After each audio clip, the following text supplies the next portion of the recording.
Bharatiya Janata party के लोकप्रिय विधायक और विधानसभा बबीना में लोकप्रिय प्रत्याशी श्री राजीव सिंह परीक्षा जी, विधान परिषद सदस्य श्रीमती रमा निरंजन जी, मंच पर उपस्थित भारतीय जनता पार्टी के सभी पदाधिकारीगण और भारी संख्या में उपस्थित बबीना विधानसभा सीट से जुड़े हुए सभी उपस्थित भाइयों बहनों,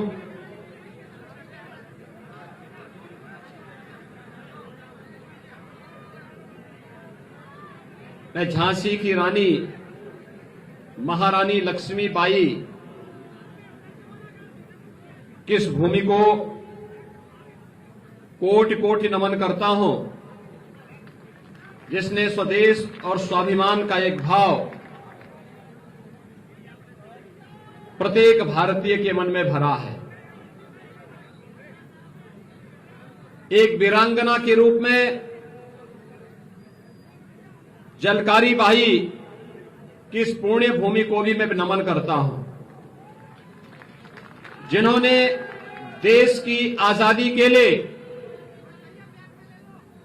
हिरंगियों के छक्के छुड़ाने में और उस कालखंड में महारानी लक्ष्मीबाई का यह वक्तव्य कि मैं अपनी झांसी हरगिज नहीं दूंगी, हर बुंदेलखंड वासी को आज भी एक नई प्रेरणा, एक नए जोश के साथ प्रेरणा प्रदान करती है।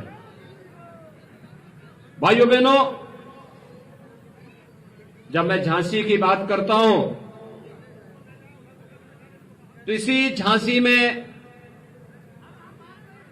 इस देश के हॉकी के जादूगर मेजर ध्यानचंद जी ने अपनी कर्म भूमि बनाया था। एक नहीं, चार ओलंपिक में भारत को गोल्ड मेडल दिलाने वाले, भारत को एक राष्ट्रीय खेल के रूप में हॉकी प्रदान करने वाले मेजर ध्यानचंद जी की इस कर्म भूमि को भी मैं कोटि कोटि नमन करता हूं। और भाइयों बहनों, एक और प्रधानमंत्री मोदी जी ने यहां के लोकप्रिय सांसद और विधायक की अनुशंसा से झांसी के रेलवे स्टेशन का नाम महारानी लक्ष्मीबाई के नाम पर किया है। तो भाइयों बहनों, हम लोगों ने उत्तर प्रदेश में एक महिला पुलिस पीएससी की बटालियन के गठन किया है, उसका नाम हम लोगों ने वीरांगना झलकारी बाई के नाम पर किया है। और राज्य सरकार ने, भारतीय जनता पार्टी की डबल इंजन की सरकार ने हॉकी के जादूगर मेजर ध्यानचंद जी के नाम पर राज्य में एक स्पोर्ट्स विश्वविद्यालय बनाने की कार्रवाई मेरठ में प्रारंभ की है। भाइयों बहनों, यहां के बुंदेलों और चंदेलों की वीरता की गाथा को कौन ऐसा भारतीय होगा जो नहीं जानता होगा। और आज उसी का स्मरण दिलाने के लिए मैं बबीना विधानसभा सीट में आपके पास आया हूं। मैं कल से बुंदेलखंड क्षेत्र में हूं। हमीरपुर, राट, महोबा, ललितपुर, इन सभी सीटों से होते हुए कल शाम को एक जोरदार रोड शो में मैं झांसी में था। और सचमुच देखते हुए बनता था कि ये है हमारी महारानी लक्ष्मीबाई की झांसी, जिन्होंने संकल्प ले लिया है। और संकल्प इस बात का ले लिया है कि 70 वर्षों में बुंदेलखंड वासियों को जिन्होंने एक एक बूंद पानी के लिए तरसाया था, आज अपनी वोट की चोट से इन सबकी जमानत जब्त करने का कार्य बुंदेलखंड का नागरिक करेगा। भाइयों बहनों, ये सच था कि मैं मुख्यमंत्री जब बना मार्च 2017 में, तो मैंने अपनी पहली यात्रा बुंदेलखंड से ही की थी, क्योंकि मार्च का महीना था और मार्च का महीना होने के नाते मैं इस बात को जानता था कि अगर हमने देर की तो फिर बुंदेलखंड में पानी का संकट खड़ा होगा। और भाइयों बहनों, उस समय मैंने पहला दौरा बुंदेलखंड का किया था और बुंदेलखंड को तब मैंने कहा था कि हम बुंदेलखंड को जोड़ने के लिए बुंदेलखंड एक्सप्रेसवे देंगे। आज मुझे बताते हुए प्रसन्नता है, बुंदेलखंड की अर्थव्यवस्था को एक नई ऊंचाइयों को पहुंचाने के लिए बुंदेलखंड एक्सप्रेसवे का काम लगभग पूरा होने जा रहा है। लेकिन भाइयों बहनों, ये बुंदेलखंड एक्सप्रेसवे का काम केवल आवागमन के एक साधन के रूप में नहीं, बल्कि बुंदेलखंड एक्सप्रेसवे का मतलब बुंदेलखंड के हरेक जनपद में औद्योगिक क्लस्टर भी स्थापित करने का हमारा अभियान है। और उसकी शुरुआत हमने डिफेंस कॉरिडोर से कर दी है। भाइयों बहनों, डिफेंस कॉरिडोर का मतलब याद करिए, सपा बसपा कांग्रेस की सरकारों में यहां पर अवैध असले बनते थे, इनके गुर्गे बेत असलों से व्यापारियों से वसूली करते थे। यहां खनन माफिया हावी था, भू माफिया हावी था, गरीबों की संपत्ति पर कब्जा होता था, अराजकता का तांडव था। और अव्यवस्था और अराजकता की स्थिति में बुंदेलखंड में पलायन होता था। लेकिन भाइयों बहनों, अगर सपा बसपा कांग्रेस ने अवैध तमंचों की फैक्ट्री लगा करके तमंचावादी वे बने हैं, तो आज हम लोग बुंदेलखंड में डिफेंस कॉरिडोर के माध्यम से जब यहां पे भारत की सेना के लिए तोप का निर्माण करेंगे और फाइटर विमान का निर्माण करेंगे, और हमारा बुंदेला जब उस तोप पर बैठ करके दुश्मन की सीमा में घुसेगा, तो फिर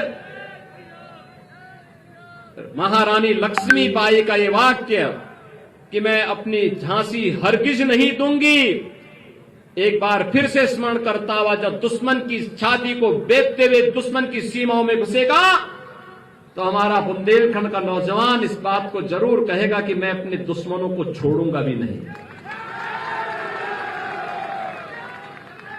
भाइयों बहनों, आज ये बुंदेलखंड के हर एक गांव में हर घर नल की योजना साकार हो रही है। हर घर नल की योजना। और जल भी कैसा, आरओ का पानी उसके सामने फेल हो जाएगा। आपने देखा होगा, हम ऐसा शुद्ध जल उपलब्ध कराने जा रहे हैं, कहीं पर पाइप बिछ रही है, कहीं ओवरहेड टैंक बन रहे हैं, और कहीं पर ट्रीटमेंट प्लांट भी लग रहे हैं। बहुत लंबा इंतजार नहीं, अब कुछ ही महीनों का इंतजार है। हमारी माताएं बहनों को जो गगरी लेकर के जाती थी, परेशान होती थी, दूर दूर से पानी लाने के लिए मजबूर होना पड़ता था। और उसमें तो बहुत सारे हमारे जवान ऐसे थे, पानी के कारण वे शादी के बगैर ही रह जाते थे, क्योंकि कोई अपनी कन्या देना नहीं चाहता था, पानी नहीं है, कैसे शादी होगी। लेकिन भाइयों बहनों, अब बुंदेलखंड में किसी नौजवान को कुंवारा नहीं रहना पड़ेगा। एक पुख्ता व्यवस्था हमने कर दी है। हर घर नल की योजना, पानी के लिए अब घर के बाहर भी नहीं जाना पड़ेगा, घर के अंदर ही पानी की टोटी रहेगी। सबको पानी, पर्याप्त पानी और निर्बाध पानी आपको यहां पर बुंदेलखंड में हर गांव में हर घर तक पहुंचाने का कार्य कोई कर रहा है। तो ये प्रधानमंत्री मोदी जी के नेतृत्व में डबल इंजन की सरकार कर रही है। भाइयों बहनों, यही नहीं, हर खेत को पानी और हर खाद को काम, यह भी भारतीय जनता पार्टी की डबल इंजन की सरकार कर रही है। 1 दर्जन से अधिक सिंचाई की परियोजनाओं को हम पूरा कर चुके हैं। 1 दर्जन से अधिक सिंचाई की परियोजनाएं पूरी हो गई हैं। और भाइयों बहनों, मैं आपको आश्वस्त करने के लिए आया हूं। कल मैं महोबा में था, हमीरपुर में था, ललितपुर में था, और मैं जहां जाता था पूछता था भी क्या स्थिति है। अर्जुन सहायक परियोजना ने जिस किसान के खेत का दाम 500-600 मिलता था, आज उसी किसान को 8,000 10,000 रुपया मिल रहा है। जिस खेत का दाम पहले 50,000 60,000 था, आज उसी खेत का दाम 8 लाख 10 लाख उस किसान को प्राप्त हो रहा है। ये बदली हुई परिस्थितियां हैं बुंदेलखंड की।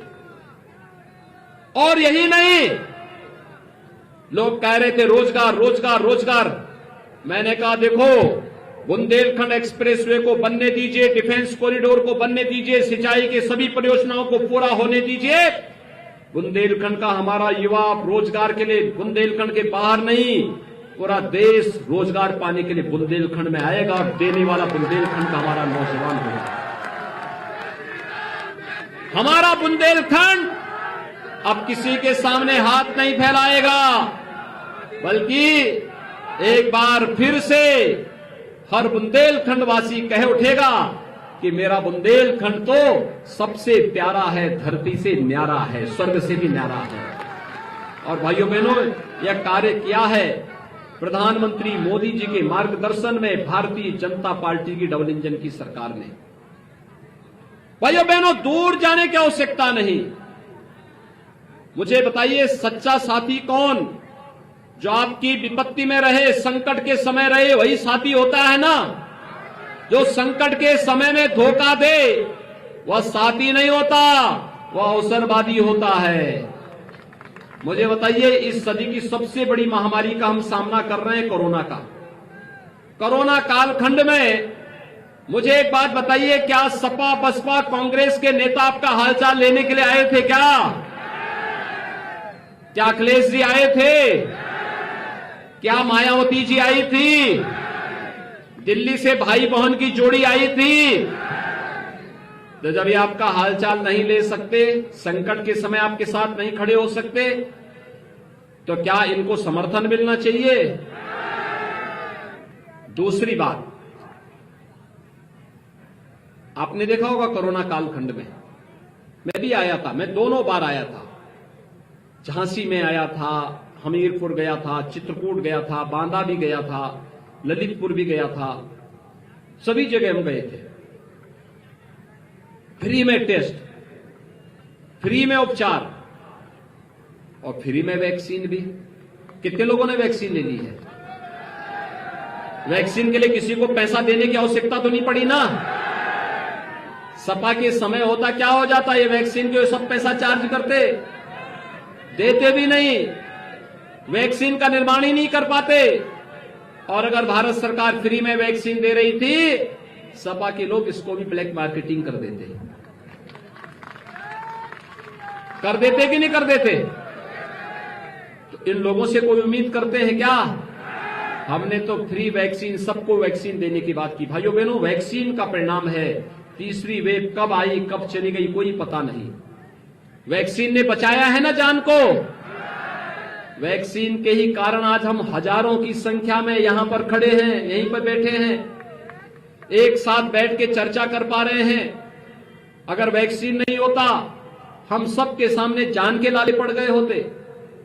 वैक्सीन ने जान बचाया है, लेकिन वैक्सीन के बारे में भ्रमित पैदा करने वाले लोग मानवता के साथ खिलवाड़ कर रहे थे। सपा के लोग, कांग्रेस के लोग क्या नारा लगाते थे? कहते थे मोदी वैक्सीन है, ये बीजेपी वैक्सीन है। आज उनको जवाब देने की आवश्यकता है कि अगर ये मोदी वैक्सीन और बीजेपी वैक्सीन ने जान बचाया है, तो वोट भी मोदी को ही मिलेगा, बीजेपी को ही मिलेगा। बोलेंगे सभी लोग, जवाब देने को तैयार हैं। हमने वैक्सीन चेहरा देख करके तो नहीं दिया ना, हमने तो सबको दिया ना, क्योंकि हमारा नारा था सबका साथ सबका विकास। और भाइयों बहनों, मुझे एक बात बताइए, वैक्सीन के साथ साथ हर गरीब को राशन भी मिला होगा ना। 2017 के पहले राशन मिलता था क्या? 2017 के बाद तो राशन मिल रहा है ना।